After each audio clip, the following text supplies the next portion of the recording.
ব্যস্ত রান্না করে এই শিখেছি। আসসালামু আলাইকুম, সবাই কেমন আছেন? নিশ্চয়ই ভালো আছেন। রান্নাবান্না দিয়েই তো দিনের শুরু।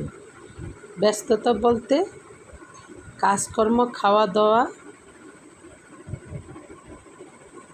আর এরই মধ্যে আমাদের আনন্দ ও গল্প বলা, টিভি দেখা করে নিতে হয়।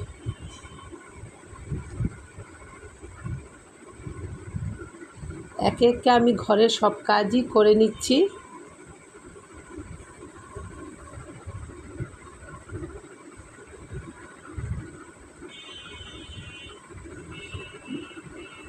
ডাল প্রায় হয়ে এসেছে। অন্যদিকে একটু প্যানে আমি পাঁচফোড়ন আর মরিচ ভেজে নিলাম। মিষ্টি কুমড়া আর আলু ভাজবো।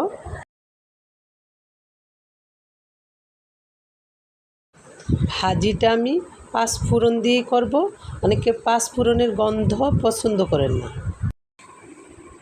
আমি আমার বেশিরভাগ রান্না আমার শাশুড়ি মার কাছ থেকেই শিখেছি। বিয়ের পর অবশ্য মার কাছ থেকে কিছু কিছু টিপস শিখে নিতাম। সব মিলিয়ে আমি রান্না করি। নিজেও কিছু কিছু শিখে নিয়েছি ইউটিউব, বিভিন্ন কিছু দেখে, সবাইকে দেখে। মাছগুলি আমি ভালোভাবে ধুয়ে নিচ্ছি। অন্যদিকে হলুদ মরিচ মাখিয়ে নিব। ভাজা করার জন্য একটা প্যান বসিয়ে দিয়েছি, ভাজা করে নিচ্ছি।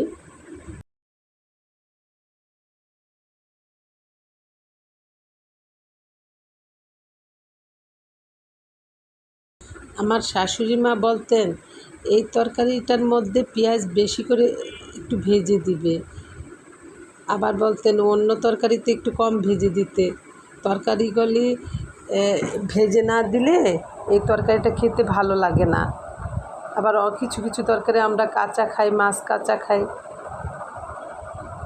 একে একে সব রান্নাই আমি ওনার কাছ থেকে শিখে গিয়েছিলাম। খুঁটিনাটি অনেক বিষয় আমি ওনার কাছ থেকে শিখে নিয়েছি, আর নিজের তো আছে। সব কিছু মিলিয়ে আমার রান্নাবান্না। পেঁয়াজগুলি কষিয়ে নিলাম।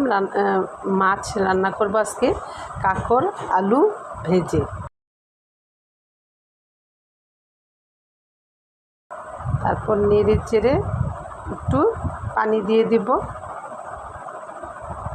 তারপর মাছগুলি, সব ভাজা মাছগুলি বিছিয়ে দিব একে একে। জিরার গুঁড়োও এখানে দিয়ে দিলাম।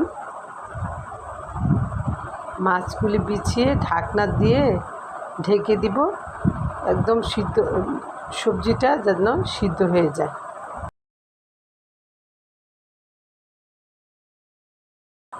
আঁচটাও আমি একটু কমিয়ে দিয়েছি, কাঁচামরিচ দিয়ে তরকারিটা নামিয়ে দেব।